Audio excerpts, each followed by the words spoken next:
After that, the larger kingdoms, okay, the larger kingdoms had different names for their Rajans. Okay, now during the early Vedic period, we saw that the Rajan were called as Raja only, or the Rajan. Okay, but as and when we move towards the east, west, and the south, the name changes. Now, when you go towards the eastern kingdoms, you would observe that the Rajans were called as the Samrat. For example, Ashoka Samrat, right? Now, he had the eastern kingdom, right? That is why he was called as a Samrat. Now, when you will go towards the west, okay, that particular Rajan was called as the Swarat. Okay, he was called as the Swarat. When you will go to the southern region, you will be seeing that the Rajan is called as the Bhoj, Raja Bhoj. है ना? So these are some of the evidences of the changes of the words when you change the kingdom, when you change the geographical region. Okay, so Samrat, Raja, Bhoj, and Swarat. Okay. After that, if you see the polity, okay, the Raja was assisted by the priest, commander, chief queen, Sabha, and Samitis. Now, the political structure would be somewhat similar to the early Vedic period only, which we had discussed previously. Okay, now the people had right to choose the king. Okay, the people had right to choose the king. If he used to be in between the criteria of the good aptitude, of good behavior, okay, so, and in fact a good warrior, a king should be also a good warrior, okay, then only he can be a king. Okay, so this were some of the criterias, this were some of the eligibility criterias that king has to satisfy. Okay, now after this, the rituals, once the king was on his position, he used to had to follow the Rajasuya Yagya. Now what was this Rajasuya Yagya? Rajasuya Yagya was the sacrifice of the animals, especially the horse sacrifice. Okay, so this was considered as the prestigious occasion. Okay, so in many of the texts it is said that the sacrificing ceremonies or the sacrificing ritual was considered as the auspicious occasion. Now the sacrifices was not only done for the prestige of the kingdom, but it was also done in front of the gods. Okay, now slowly you will see that there would be emergence of the ideal worship. Okay, that is, we are moving away from the natural god towards the man-made gods. Okay, so here the idol would be worshipped, the people would be worshipped rather than the natural forces. Okay, in early Vedic period we saw that the nature forces were being worshipped, like Indra, Agni, Vayu. Okay, all are this, what are this? These are natural sources. Okay, so natural forces were worshipped during that period, but in the later Vedic period we'll still move towards the ideal worship. Okay, the Rajasuya Yagya, Ashwamedh Yagya. Ashwamedh means the sacrifice of horse. Ashwa means horse. Ashwamedh Yagya, Ratnavinsa, and Vajpeya Yagya.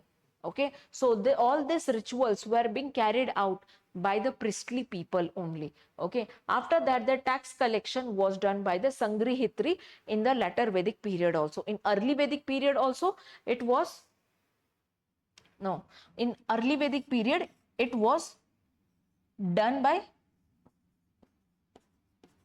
Bhaga, right? Bhagaguva.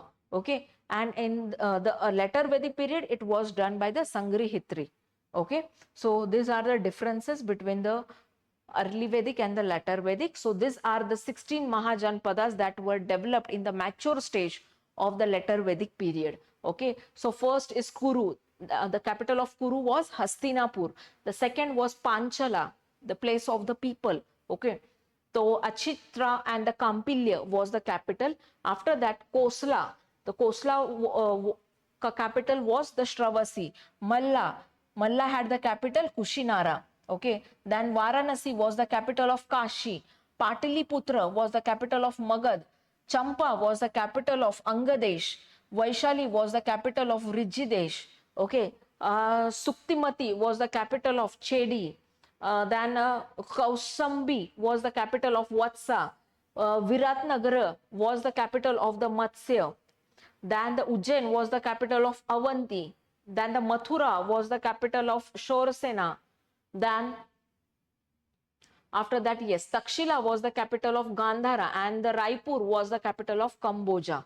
So all these were, and again the Polity was the capital of Ashoka. So this all were the 16 Mahajanapadas which were evident during the mature stage of the later Vedic period.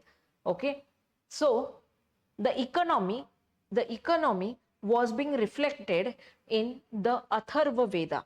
Okay, in the Atharva Veda.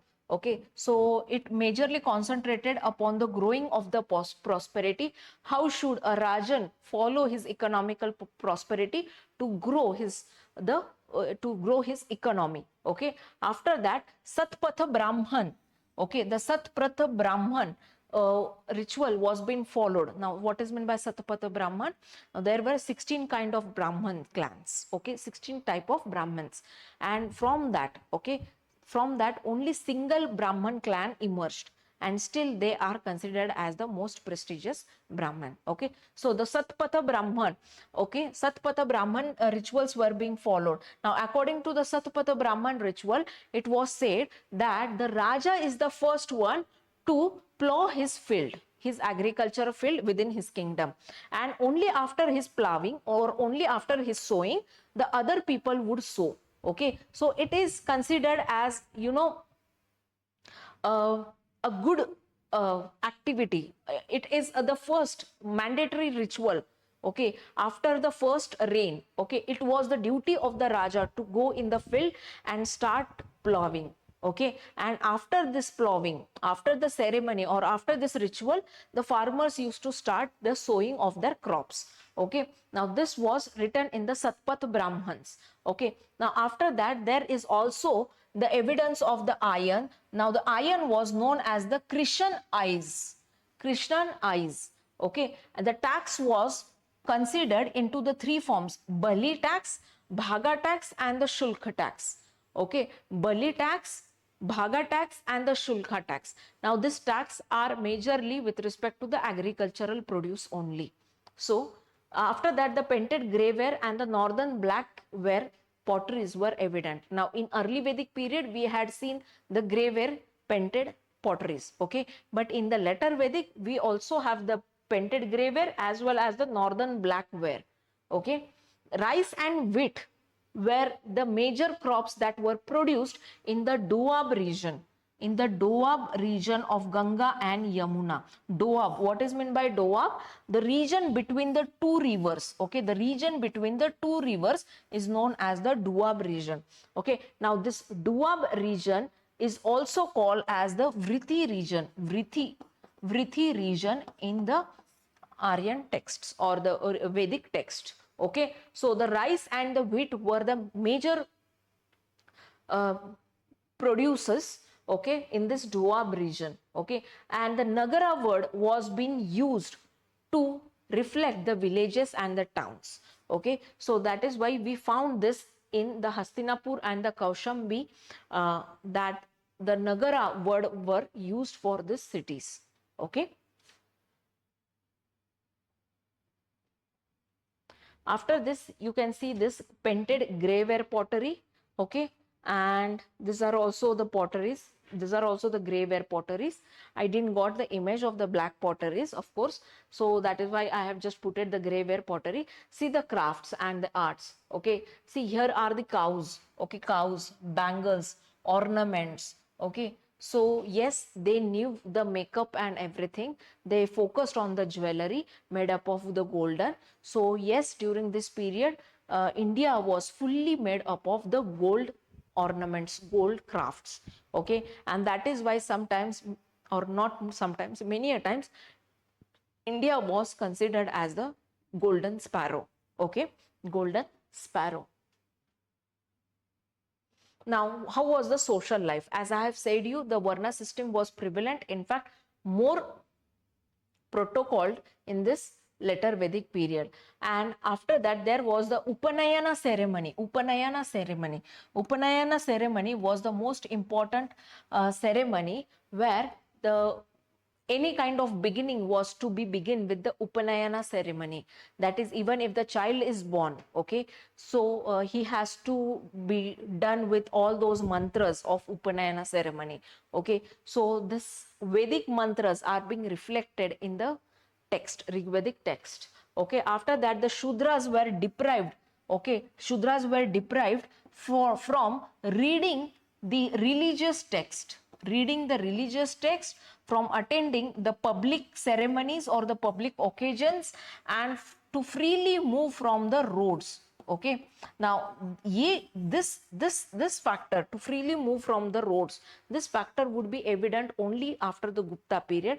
But yes, this discrimination, this first two discrimination was being carried out during the later Vedic period also. Okay, now Shudras were deprived of reciting of the Gayatri mantras. Okay, now it was being believed that the Gayatri mantra enhances our brain capacity. Okay, now today also we might have been seen that your parents in the childhood might have been saying you ki recite the Gayatri mantra.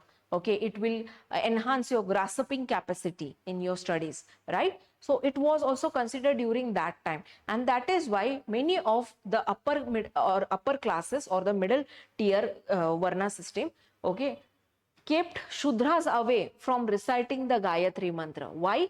Because they should not get their brains. Okay. Secondly, they were also deprived from eating habits also. Like if you have the green gourd, okay, the vegetable known as the green gourd or pumpkin. So these were also some of the vegetables that they were not allowed to eat. Why? Because that enhances your memory power. Okay. And that is why all these things which enhances your brain capacity were kept away from the Shudras. Okay.